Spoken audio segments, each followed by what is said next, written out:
Molecular basis of inheritance पढ़ने वाले, ठीक है। तो इसमें हम लोग कुछ चीज़ें देखिए, हमें स्टार्टिंग के चैप्टर में हमने क्या पढ़ा था कि वहाँ पे हेरिडिटरी और वेरिएशंस के बारे में हमने पढ़ा था, बहुत सारे रूल्स पढ़े थे, ठीक है, मेंडल के। तो यहाँ पे हम लोग उसका मॉलिक्यूलर बेसिस देखने वाले, मतलब किसके बेसिस पे डीएनए जो है वो जेनेटिक मटेरियल है, कौन से एक्सपेरिमेंट्स हुए जिसके बाद पता चला कि डीएनए जो है वो जेनेटिक मटेरियल है, ठीक है। तो इसके लिए हम लोग को पहले हम लोग स्टार्टिंग से ये देखेंगे कि कैरेक्टर्स कौन से जेनेटिक जो मटेरियल होता है वो कैसा होना चाहिए। तो पहला है, यहाँ पे आपको क्लियर नहीं दिख रहा है फिर भी देखिए, यहाँ पे वो कैसा होना चाहिए, रिप्लिकेट होना चाहिए, मतलब डीएनए जो है वो रिप्लिकेट होना चाहिए, ठीक है। और उसके अंदर क्या होना चाहिए, स्टेबल म्यूटेशन होना चाहिए, मतलब स्टेबल म्यूटेशन का मतलब अगर कोई म्यूटेशन आता है, चेंजेस आते हैं, वो नेक्स्ट जनरेशन में जा सके, मतलब ऐसा म्यूटेशन को हम लोग क्या बोलेंगे, स्टेबल म्यूटेशन बोलेंगे, ठीक है। उसके अलावा यहाँ पे क्या है, जेनेटिक मटेरियल जो है वो क्या करना चाहिए, ट्रांसलेट होना चाहिए, मतलब जैसे डीएनए है तो डीएनए जो प्रोटीन में ट्रांसलेट होता है ना, तो ये चीज होना चाहिए, तो ट्रांसलेशन भी होना चाहिए। तो उसके बाद हम लोग हिस्ट्री देखेंगे। तो न्यूक्लिक एसिड जो है दो टाइप के हैं सेल्स के अंदर, एक डीएनए है एक आरएनए है। तो इसका डिस्कवरी जो है फ्रेडरिक मिशर ने किया था 1864 में, 69 में, ठीक है, 1869 में, ठीक है। उन्होंने पस सेल जो होते हैं, पस सेल के अंदर कुछ एसिडिक सब्सटेंस देखा, उसको उन्होंने बोला है कि न्यूक्लिन बोला है, ठीक है, उनको क्या बोला है, न्यूक्लिन बोला है। तो उसके बाद ऑल्टमैन ने 1889 में उसको नाम दिया है न्यूक्लिक एसिड। तो यहाँ पे सिर्फ क्या है, हमने न्यूक्लिक एसिड के बारे में देखा है। तो न्यूक्लिक एसिड क्या होता है, बेसिकली एसिडिक सब्सटेंस होता है जो कि पस सेल में उन्होंने पहली बार देखा था, ठीक है। तो इसे उन्होंने न्यूक्लिक एसिड बोला है, ठीक है। तो ये न्यूक्लिक एसिड किसने टर्म दिया है, ऑल्टमैन। और न्यूक्लिन नाम किसने उन्होंने दिया था, फ्रेडरिक मिशर ने, पहली बार उन्होंने ऑब्जर्व किया था। उसके बाद हम लोग देखेंगे कि न्यूक्लिक एसिड जो है, तो न्यूक्लिक एसिड जैसे हम लोग बायोमोलिक्यूल्स पढ़े थे, ठीक है, वहां पे क्या था, न्यूक्लिक एसिड के बारे में पढ़ा था। न्यूक्लिक एसिड जो है, तो बायोमोलिक्यूल्स जब भी पढ़ते हैं हम लोग को पता रहता है कि जैसे ग्लूकोज के बारे में, ग्लूकोज क्या मोनोमर है, तो ऐसे बहुत सारे मोनोमर जुड़ेंगे तो क्या मिलेगा, बेसिकली कॉम्प्लेक्स पॉलीसैकेराइड मिलेगा, ठीक है। वैसे ही न्यूक्लिक एसिड जो है ये किससे बनता है, न्यूक्लियोटाइड से बनेगा, समझ में आ रहा है। तो न्यूक्लियोटाइड जो है किससे बनेंगे वो देखेंगे, न्यूक्लियोटाइड्स में क्या क्या होना चाहिए वो चीजें देखेंगे। तो न्यूक्लियोसाइड्स में जो है वो पेंटोस शुगर होना चाहिए, पेंटोस शुगर रहेगा। तो पेंटोस शुगर आपको याद रखना है, मतलब 5 कार्बन रहेंगे उसमें, पेंटोस शुगर में कितने कार्बन रहेंगे, 5 कार्बन रहेंगे, उसे हम लोग पेंटोस शुगर बोलेंगे। देखिए अभी पेंटोस शुगर में दो टाइप्स हो सकते हैं, एक राइबोस और एक डीऑक्सीराइबोस।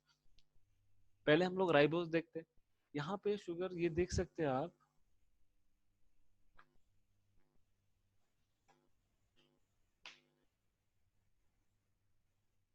देखिए यहाँ पे जो है, देखिए ये 5 शुगर का एक शुगर है, मतलब 5 कार्बन से इसके अंदर, ये पहला कार्बन, ये दूसरा, ये तीसरा, ये चौथा, ये पांचवा, ठीक है, 5 कार्बन से। तो देखिए यहाँ पे दोनों पोजीशंस पे OH ग्रुप प्रेजेंट है, मतलब यहाँ पे जो, यहाँ पे सेकंड और थर्ड पोजीशन पे क्या है, OH ग्रुप प्रेजेंट है, समझ में आ रहा है? पर डीऑक्सीराइबोज में क्या होता है कि वहां पे सेकंड जो कार्बन है वहां पे क्या होता है, OH ग्रुप प्रेजेंट नहीं होता है, OH ग्रुप नहीं प्रेजेंट होता है, इसीलिए यहाँ पे क्या है, एक ही फंक्शनल ग्रुप है, मतलब OH ग्रुप जहाँ पे प्रेजेंट है एक ही फंक्शनल ग्रुप है। तो यहाँ पे क्या है, दो फंक्शनल ग्रुप्स है। तो इसीलिए जो है पेंटोस शुगर कितने टाइप्स के, दो टाइप्स के, मतलब ज्यादा, जितने ज्यादा फंक्शनल ग्रुप उतना ज्यादा वो मॉलिक्यूल जो है रिएक्टिव रहेगा, समझ में आ रहा है।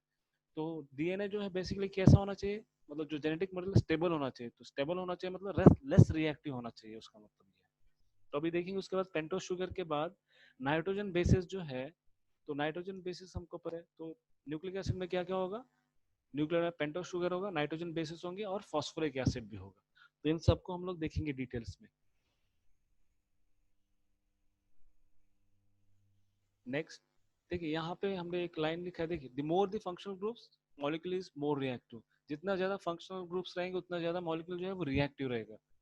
तो अभी देखेंगे second and nitrogen bases. Nitrogen bases जब भी आएगा हमको याद रखना है, दो टाइप के बेसिस है, एक प्यूरिन्स है और दूसरा जो है वो पायरिमिडिन्स है। तो देखिए प्यूरिन जो होते हैं वो एडेनाइन और ग्वानिन होते हैं। एडेनाइन और ग्वानिन हम लोग जिसको रिप्रेजेंट करते हैं ए और जी से, एडेनाइन को ए से और ग्वानिन को जी से। और पायरिमिडिन्स जो होते हैं वो तीन टाइप, बेसिकली हम लोग दो टाइप देखेंगे अभी, साइटोसिन और थाइमिन।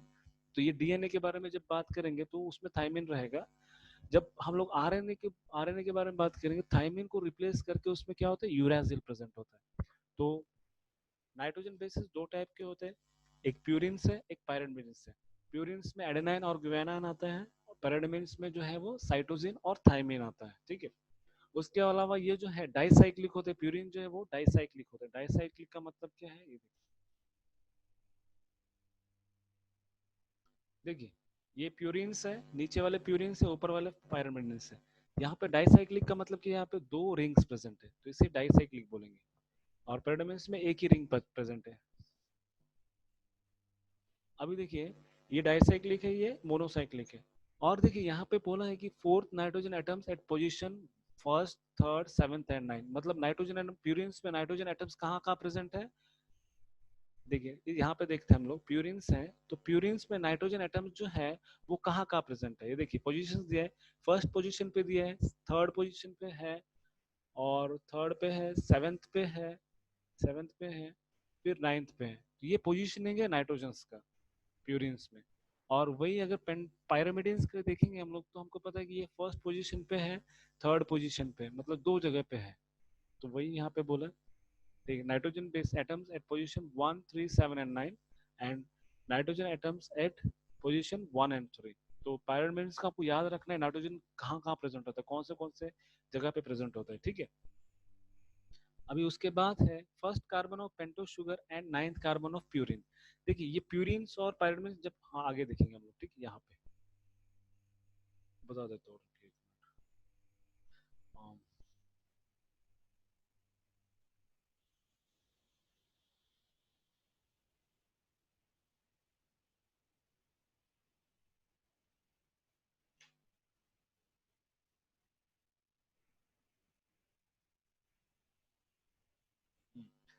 तो हम लोग को यही देखना है, आगे देखेंगे हम लोग उस चीज को, ठीक है।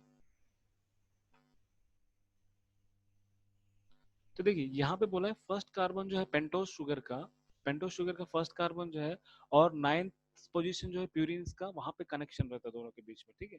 और यहाँ पे पैरामिडिन्स में क्या होता है, first carbon of pentose sugar and first position of pyrimidine, मतलब यहाँ पे फर्स्ट कार्बन जो है पेंटोस शुगर का, वो कहाँ पे लिंक रहता है, फर्स्ट पोजीशन ऑफ पैरामिडिन। तो यहाँ पे हम लोग देख सकते हैं फर्स्ट पोजीशन कौन सा है यहाँ पे। देखिए प्यूरिन से नाइन्थ पोजीशन पे वो कनेक्टेड रहेगा, प्यूरिन में नाइन्थ पोजीशन पे वो कनेक्टेड रहेगा, मतलब नाइन्थ का यहाँ पे कनेक्टेड रहेगा। और पायरिमिड्स वो कहाँ कनेक्टेड रहेगा, ये वाले पोजीशन पे। कौन कनेक्टेड रहेगा, शुगर्स, ठीक है।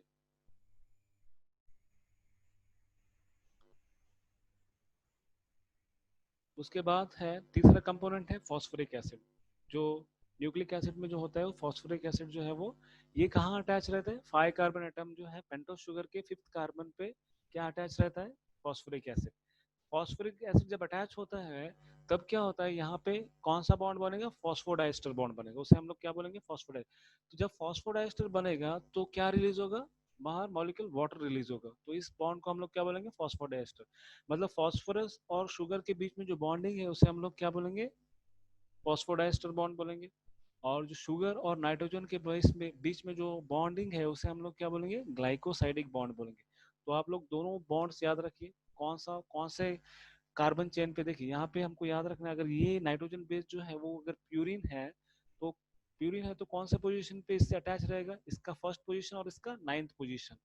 अगर ये पायरिमिडिन है नाइट्रोजन बेस, तो क्या रहेगा, इसका नाइट्रोजन बेस का फर्स्ट पोजीशन और इसका फर्स्ट पोजीशन। समझ में आया। और पता है फॉस्फोरिक एसिड कहाँ पे अटैच होता है, फिफ्थ पोजीशन पे, किसके, शुगर के। तो इतना सबको क्लियर है। उसके बाद हम लोग आगे जाएंगे। देखिए यहाँ पे दो टर्म्स है, तो हमको दो टर्म्स याद रखना है, न्यूक्लियोसाइड किसे बोलते हैं और न्यूक्लियोटाइड किसे बोलते हैं। देखिए हम लोग जब भी बोलते हैं डीएनए के बारे में, न्यूक्लियोटाइड जो है वो मोनोमर है, किसका है, न्यूक्लिक एसिड का। तो न्यूक्लिक एसिड, न्यूक्लियोटाइड जब बोलेंगे तो उसमें सभी कंपोनेंट्स आ जाएंगे, जैसे क्या हो गया, नाइट्रोजन बेसिस हो गया, शुगर हो गया और फॉस्फोरस, तीनों रहेंगे। जब न्यूक्लियोसाइड बोलेंगे तो उसमें हमें ये याद रखना है कि इसमें सिर्फ पेंटोस शुगर और नाइट्रोजन बेस प्रेजेंट रहेंगे, न्यूक्लियोसाइड। तो अभी देखिए न्यूक्लियोसाइड जो है उसमें क्या है, शुगर प्रेजेंट है और नाइट्रोजन बेस है। तो इसको हम लोग क्या बोलेंगे, अगर सोचिए सिर्फ क्या है, पेंटोस शुगर है, मतलब पेंटोस शुगर डीऑक्सीराइबोस शुगर है, और क्या है, नाइट्रोजन बेस है। अगर वो एडेनाइन है नाइट्रोजन बेस, तो हम लोग उसको क्या बोलेंगे, डीऑक्सी एडेनोसिन बोलेंगे। क्या बोलेंगे, डीऑक्सी एडेनोसिन। अगर एडेनाइन की जगह अगर थाइमिन होगा या फिर साइटोसिन रहेगा, तो क्या बोलेंगे, डीऑक्सी साइटोसिन, ठीक है, ऐसा बोलेंगे। अगर सोचिए यहाँ पे फॉस्फोरस ग्रुप भी प्रेजेंट है और नाइट्रोजन बेस भी प्रेजेंट है और शुगर भी प्रेजेंट है, तो इसको हम लोग बेसिकली न्यूक्लियोटाइड बोल देंगे, ठीक है। और देखिए न्यूक्लियोटाइड बोलेंगे, इसको हम लोग डीऑक्सी एडिनोसाइन मोनोफॉस्फेट बोलेंगे। देखिए मोनोफॉस्फेट इसलिए बोलेंगे कि वहां पे एक फॉस्फोरस है, ठीक है।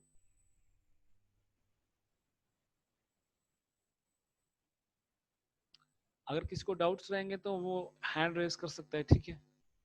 यहाँ पे फिर हम लोग आएंगे स्ट्रक्चर ऑफ डीएनए। डीएनए का स्ट्रक्चर कैसा है? तो पहली बार डीएनए का स्ट्रक्चर किसने बताया था, मतलब उन्होंने बताया था, न्यूक्लिक एसिड के बारे में रिपोर्ट किया था उन्होंने, तो उनका नाम था फ्रेडरिक मिशर। फ्रेडरिक मिशर नाम याद रहेगा। तो इन्होंने पल्स सेल्स के अंदर देखा था, क्योंकि वो एसिडिक सब्सटेंस, इसलिए उसको न्यूक्लियस नाम पड़ गया उसको। तो डीएनए जो टर्म है वो उन्होंने किन्होंने दिया, जैकेरस ने दिया है, ठीक है। तो देखिए पहली बार जो स्ट्रक्चर है डीएनए का, वो पहली बार जो स्ट्रक्चर उन्होंने वैटसन एंड क्रिक ने पहली बार रिवील किया था कि इसका डीएनए का स्ट्रक्चर कैसा होता है, डबल हेलिकल होता है, सन में ये सब चीजें दी। तो हम लोग उसको क्लियरली देखेंगे। डीएनए जो है वो पॉलीमर है, किसका पॉलीमर है? वो न्यूक्लियोटाइड्स का पॉलीमर है। डीएनए जो है वो पॉलीमर है, किसका पॉलीमर है? वो न्यूक्लियोटाइड्स का। बहुत सारे न्यूक्लियोटाइड्स मिलकर क्या करेंगे? वो डीएनए बनाएंगे। तो यहाँ पे हम लोग देख सकते हैं, जब न्यूक्लियोटाइड्स बोलते हैं उसमें क्या क्या होना चाहिए? उसमें पेंटोज शुगर होना चाहिए, ठीक है। अगर डीएनए बोलते तो उसमें डीऑक्सीराइबोस शुगर होगा, ठीक है। पेंटोज जो शुगर है उसमें डीऑक्सीराइबोस होगा। और नाइट्रोजन बेसिस है, हमें पता है कौन से नाइट्रोजन बेस है। एडेनाइन है, थाइमिन है, साइटोसिन है और ग्वानिन है, ठीक है। ये चारों नाइट्रोजन बेसिस रहेंगे डीएनए के अंदर। और क्या? एक फॉस्फोरस ग्रुप। तो ये हमने पहले भी देखा था कैसे ये ज्वाइंट होते हैं। अगर सोचिए ये राइबोस शुगर है, डीऑक्सी राइबोस शुगर है, क्योंकि यहाँ पे क्या एक ऑक्सीजन कम है, इसीलिए हमने इसको क्या बोला? डीऑक्सी राइबोस बोला। अगर यहाँ पे भी ओएच ग्रुप होता तो हम लोग इसे क्या बोलते? राइबोस शुगर बोलते। समझ में आ रहा है? इसीलिए हमने इसे क्या बोला? डीऑक्सी राइबोस बोला। तो ये शुगर है। और क्या हो गया? नाइट्रोजन बेस के बीच में, शुगर और नाइट्रोजन बेस के बीच में जो बॉन्डिंग होता है वो कौन सा बॉन्डिंग होता है? ग्लाइकोसाइडिक बॉन्डिंग होता है।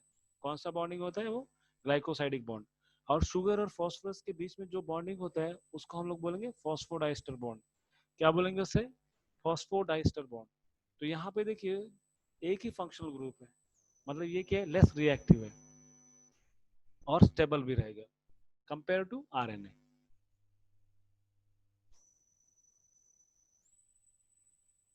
उसके बाद हम लोग देखेंगे Watson and Crick model of DNA.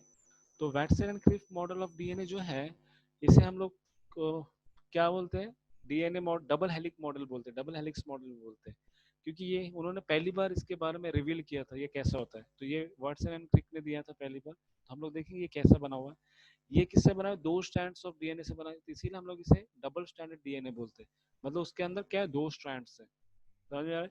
दो स्ट्रैंड कैसे बनाए? ये कैसे बनाए? न्यूक्लियोटाइड से बनाए, मतलब पॉलीमर ऑफ न्यूक्लियोटाइड, बहुत सारे न्यूक्लियोटाइड ज्वाइन करके ये न्यूक्लिक एसिड बनाए। अभी उसमें देखिए दो चीजें हैं। देखिए प्यूरिन्स और पायरिमिडिन्स होते हैं। हमको पता है कि उसमें न्यूक्लियोटाइड्स में क्या होता है डीएनए के अंदर? प्यूरिन्स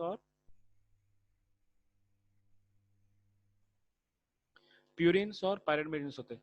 और प्यूरिन्स और पायरिमिडिन्स होते हैं, हमेशा ए जो है टी से पेयर करेगा, मतलब एडेनोसाइन जो है, एडेने या फिर एडेनाइन जो है वो थाइमिन के साथ हमेशा पेयर करेगा। और ग्वानाइन जो है वो साइटोसिन के साथ हमेशा पेयर करेगा। और एडेनाइन और थाइमिन के बीच में जो बॉन्डिंग है वो हाइड्रोजन बॉन्ड होता है दोनों के बीच में, और डबल दो हाइड्रोजन बॉन्ड्स होते हैं। और ग्वानाइन और साइटोसिन में तीन हाइड्रोजन बॉन्ड्स होते हैं। तो ये याद रखिए, तीन हाइड्रोजन बॉन्ड किसमें होते हैं और दो हाइड्रोजन बॉन्ड्स किसमें होते हैं। और नेक्स्ट है, ये दोनों जो स्ट्रैंड्स है वो एंटी पैरेलल है। एंटी पैरेलल का मतलब क्या है?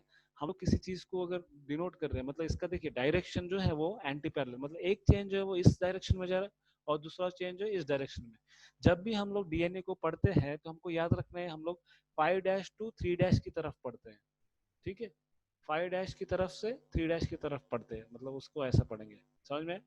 तो देखिए यहाँ पे हम लोग मानते हैं ये 5' है, ये 3' है, तो इसका ओरिएंटेशन ऐसा कुछ है। 5' का मतलब क्या है? यहाँ पे फॉस्फोरस ग्रुप जो है, फॉस्फोरस ग्रुप मतलब कि ये यहाँ पे जो फिफ्थ एंड जो है वो कैसा है? फ्री है, मतलब यहाँ पे कुछ और अटैच नहीं है। तो ये फिफ्थ एंड जो रहेगा फ्री रहेगा, इसीलिए इसको 5' बोला।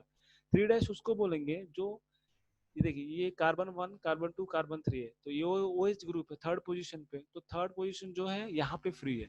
तो देखिए हम लोग देखते हैं यहाँ पे फिफ्थ पोजीशन और यहाँ पे थर्ड पोजीशन दोनों फ्री है, इसीलिए इसको हम लोग ऐसा रीड करते हैं, ये 5' टू 3'। तो इसको हम लोग उल्टा रीड करेंगे, जो यहाँ पे क्या है? यहाँ पे 5' यहाँ पे है और यहाँ पे 3 डैश यहाँ पे, तो ये अपोजिट में चल रहा है। जब हम लोग ड्रॉ भी करेंगे तो उसको हमको याद रखना है कि हम लोग अपोजिट स्ट्रैंड्स को दिखाएंगे। मतलब नाइट्रोजन, यहाँ पे नाइट्रोजन बॉन्ड है, तो ये देखिए यहाँ पे ए और टी हम लोग मान के चलते हैं, तो यहाँ पे अगर एडेनाइन है तो यहाँ पे थाइमिन रहेगा, अगर यहाँ पे ग्वानाइन है तो यहाँ पे साइटोसिन रहेगा। तो ये ऐसा पेयरिंग होगा। तो देखिए इसका अराउंड डायमीटर जो होता है यहाँ से लेके यहाँ तक के, इसका डायमीटर होता है अराउंड 20 एंगस्ट्रॉम। ठीक है, 20 एंगस्ट्रॉम आपको याद रहेगा। अभी देखिए एक टर्न मतलब क्या होता है, अगर डीएनए डबल हेलिकल कॉइल है, मतलब डीएनए जो है ऐसा कुछ है, हम लोग मान लेते हैं डीएनए डबल हेलिकल है। तो डबल हेलिकल है तो इसके बीच में क्या है, बेस पेयर्स है। में हम लोग स्पाइरल केस का लेते हैं तो ये बीच में क्या है, बेस पेयर्स प्रेजेंट है। तो ये देखिए ये बेस पेयर्स है, ये बेस पेयर्स है, ये बेस पेयर्स है। तो 360 कंप्लीशन ऑफ 360 मींस क्या होता है कि ये पूरा जो सेमी पूरा सर्कुलर फॉर्म में अगर आएगा तो ये पोजीशन और ये पोजीशन जहाँ पे मैच करेगा उसको पूरा हम लोग 360 डिग्री बोलेंगे। समझ में आया? 360 डिग्री किसको बोलेंगे? One turn that is 360 in 34 angstrom, मतलब पूरा डिस्टेंस जो है वो कितना है, 34 एंगस्ट्रॉम है। और 34 एंगस्ट्रॉम डिस्टेंस है, पर उन्होंने बोला है कि एक टर्न जो है, तो देखिए एक टर्न के अंदर 10 पेयर्स होते हैं, तो हर एक बेस पेयर के बीच में कितना डिस्टेंस है, 3.4 एंगस्ट्रॉम डिस्टेंस रहेगा। समझ में आ रहा है? तो देखिए two consecutive base pairs is 3.4 angstrom. ये वाला पॉइंट सबको समझ में आया? हेलो?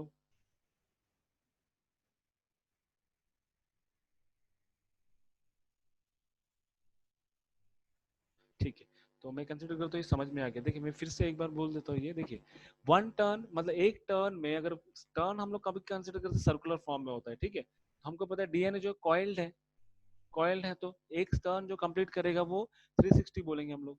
तो उसमें कितने, इसका डिस्टेंस कितना है, मतलब अगर स्प्रिंग हम लोग कंसिडर करते हैं कुछ डिस्टेंस कवर करेगा ना, अगर 360 के एंगल में अगर कवर करता है तो वो पर्टिकुलर डिस्टेंस को कवर करेगा।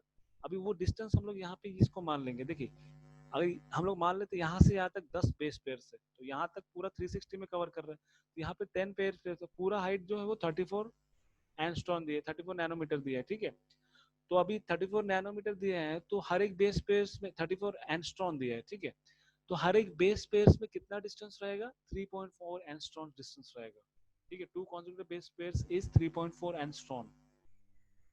अभी देखिए ये जो बैट्समैन एंड क्रिक ने जो मॉडल दिया था, तो ये जो उसमें जो है, जो हेलिकल फॉर्म है वो कैसा है, राइट हैंडेड फॉर्म है, मतलब राइट हैंडेड फॉर्म बना हुआ है। ठीक है, ये चीजें याद रहेंगे। तो उसके बाद देखिए हम लोग बैकबोन जो है, बैकबोन हम लोग बेसिकली स्केलेटन बोलेंगे। तो नाइट्रोजन जो, अगर हम लोग कुछ लैडर लेते हैं, लैडर लैडर के ऊपर दो क्या होते हैं, बैकबोन्स होते हैं, और उसके बीच में क्या होता है, ब्रिजेस होते हैं। तो ब्रिजेस जो कैसे काम कर रहे हैं, वो ब्रिजेस जो है वो नाइट्रोजन है। तो ये जो है हम लोग ने अभी जो पढ़ा, वैटसन क्रिक मॉडल जो दिए हैं, उन्होंने जो मॉडल दिया है वो किस टाइप का डीएनए था, बी डीएनए। तो हम लोग डीएनए के टाइप्स भी आगे पढ़ने वाले हैं। तो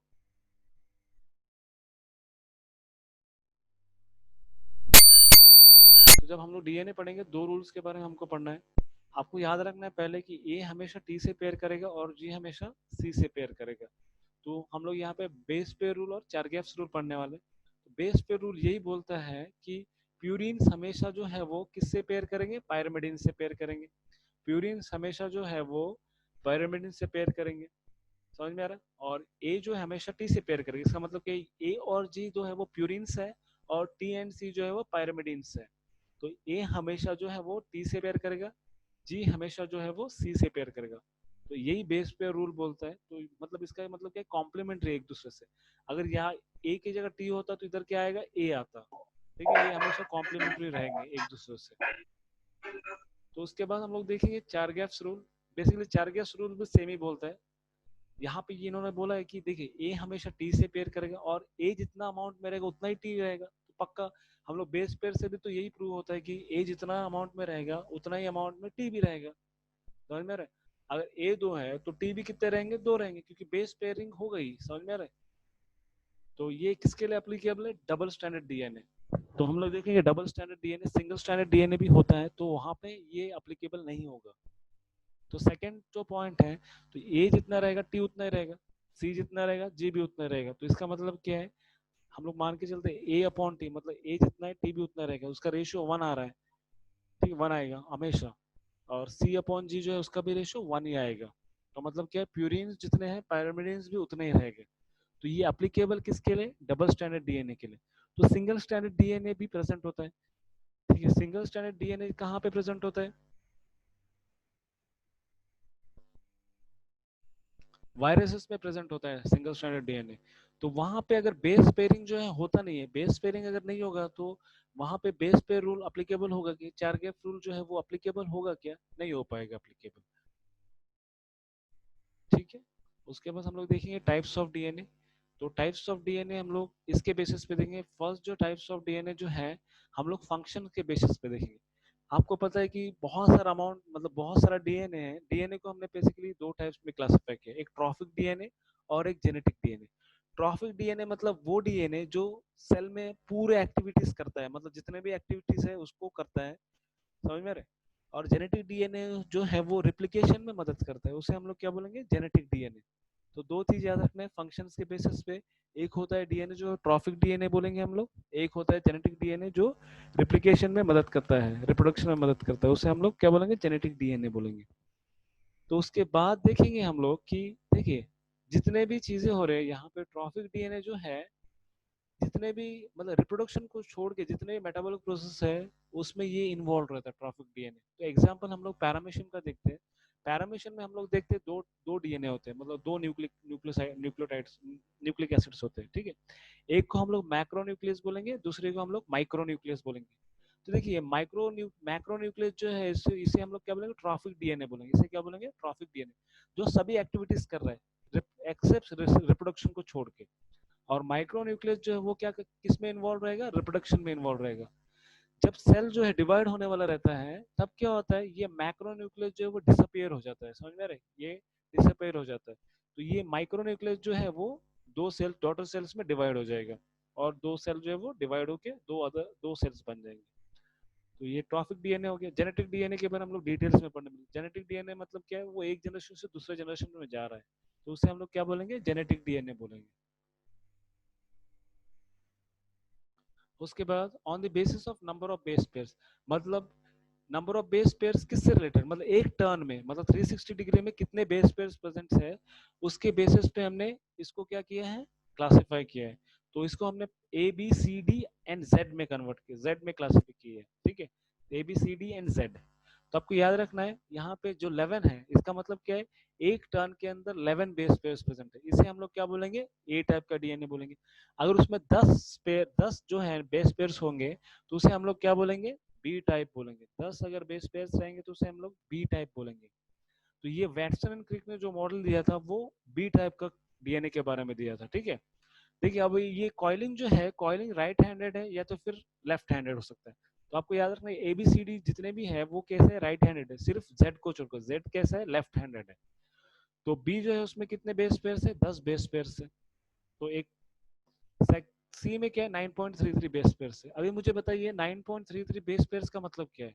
अभी बेस पेयर पीसेस कर दिया गया है उसको।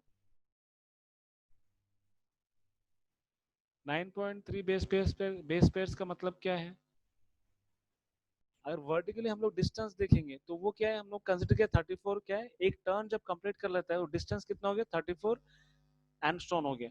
तो हर एक बेस पेयर के बीच में कितना है, 3.4।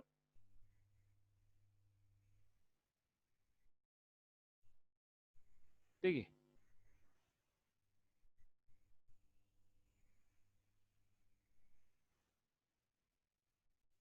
ये 3.4 एंगस्ट्रॉम है। देखिए 34 एंगस्ट्रॉम मतलब पूरा डिस्टेंस में, देखिए यहाँ पे मैंने, नहीं अभी वो वर्ड नहीं खोलेंगे। आपके स्क्रीन पे दिख रहा है क्या कुछ, यस सर। क्लियर दिख रहा है। देखिए यहाँ पे 34 का, 34 जो एंगस्ट्रॉम दिया है, जब ये 360 डिग्री ऐसा रोटेट करेगा तब वो उसका हाइट कितना है, 34 एंगस्ट्रॉम है। तो हर एक बेस पेयर अगर हम लोग कंसिडर करके चलते हैं 10 बेस पेयर से एक टर्न के अंदर, तो हर एक बेस पेयर के बीच में डिस्टेंस कितना है, 3.4 एंगस्ट्रॉम डिस्टेंस है।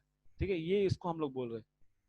तो अभी देखिए यहाँ इन्होंने जो बी टाइप का जो डीएनए दिया तो उसमें तो 3.4 एंगस्ट्रॉम है, पर जो सी टाइप का है उसमें उसमें सी या तो फिर ए में क्या है, चेंजेस है, मतलब एक जैसा नहीं है वो। एक मिनट,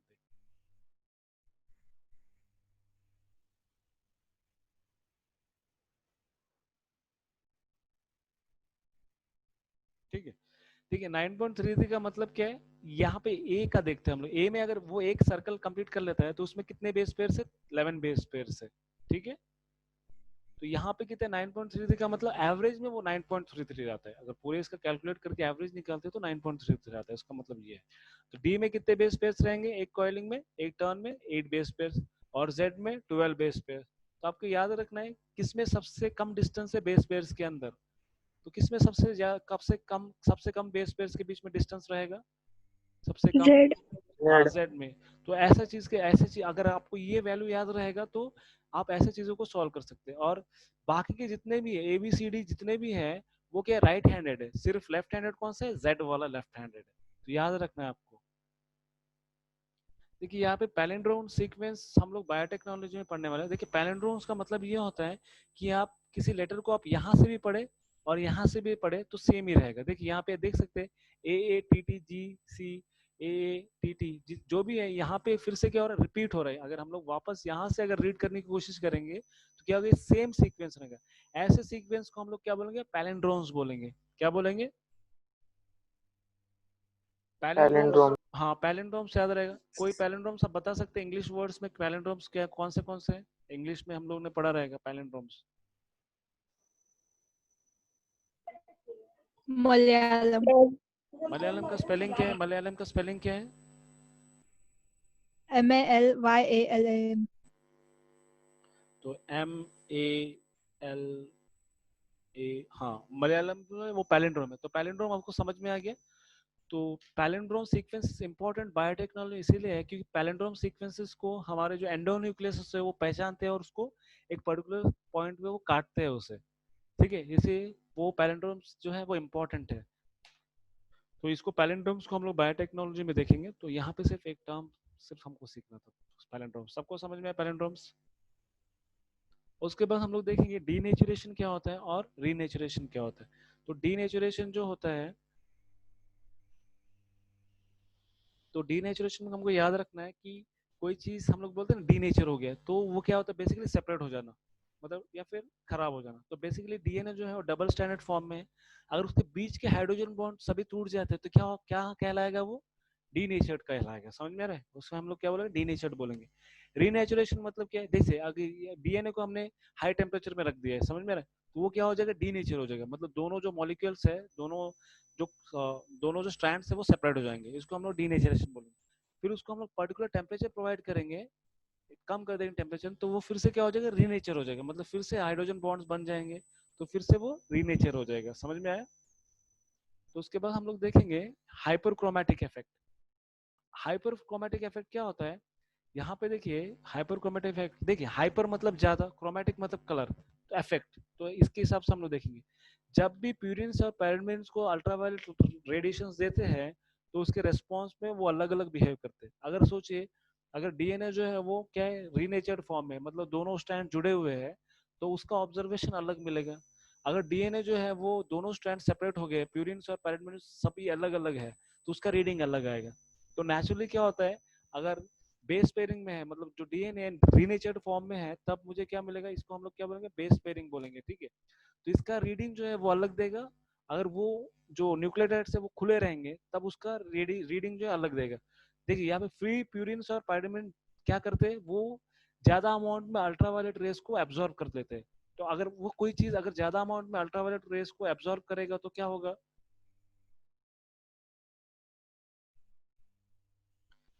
देखिए अगर अभी क्या है, 2-3 मिनट में ये लेक्चर खत्म हो जाएगा, तो हम लोग क्या करेंगे, ध्रुवा का जो अकाउंट है वहां से लॉग इन करेंगे। तो आप लोग को पता है वो लॉग इन आईडी लास्ट वाला 545 है आईडी, और पासवर्ड है 123456, तो उससे लॉग इन कीजिए, ठीक है। ये खत्म हो जाएगा मीटिंग, तो ठीक है, क्लियर है सबको।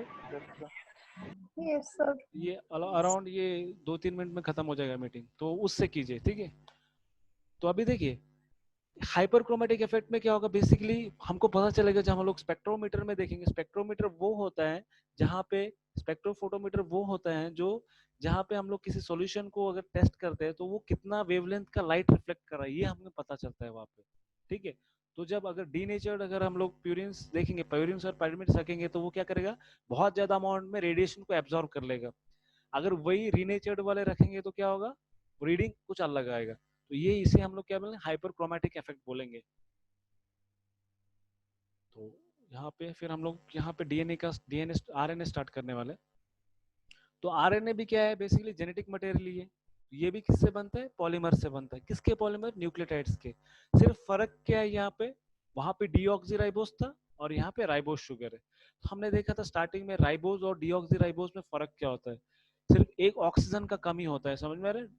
डीऑक्सीराइबोस में क्या होता है, एक ऑक्सीजन कम होता है, जिसकी वजह से बहुत ही स्टेबिलिटी मिलता है मॉलिक्यूल को। क्योंकि डीएनए स्टेबल चेन एक जनरेशन से दूसरे जनरेशन में जा रहा है, मतलब अगर अनस्टेबल रहेगा तो बहुत सारे म्यूटेशन आ सकते हैं ना, इसीलिए स्टेबिलिटी इंपॉर्टेंट है यहाँ पे।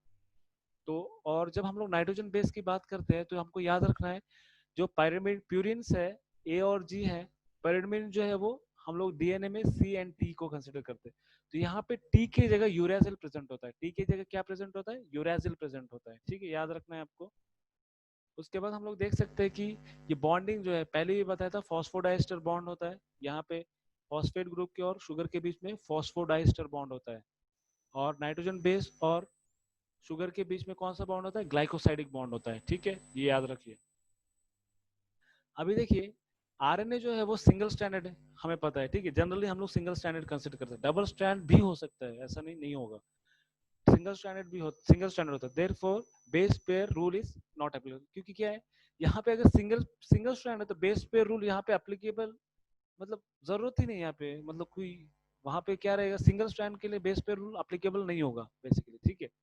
अभी देखिए आरएनए जो है 3 टाइप के होते हैं, उसके फंक्शंस के ऊपर हमने उनको क्लासिफाई कर दिया आरएनए को। तो अभी पहला जो है उसको हम लोग एमआरएनए बोलेंगे, ठीक है, एमआरएनए। सेकंड जो है वो क्या करेगा, आरआरएनए। थर्ड जो है टीआरएनए। तीनों को याद रखना है, हम लोग तीनों को डिटेल्स में पढ़ने वाले। तो एमआरएनए जो है जिसको हम लोग मैसेंजर आरएनए बोलते हैं, तो मैसेंजर आरएनए मैंने पहले भी आपको ये एनोलॉजी दिया है कि अगर हम लोग डीएनए को क्या कंसीडर करते हैं, किताब नहीं, अभी टाइम खत्म होने वाला, तो हम लोग दूसरे लॉगिन से आईडी से करेंगे, ठीक है, ये खत्म होते ही आप लोग याद रखिए, वो पुराना कल का जो पासवर्ड और आईडी था ना, वो वाला यूज करना है आपको, ठीक है। Yes sir. हाँ, तो अभी भी आ रहा है आपको आवाज, यस सर। ठीक है, जब तक अपने आप टर्मिनेट कर देगा तब तक हम लोग देखते हैं।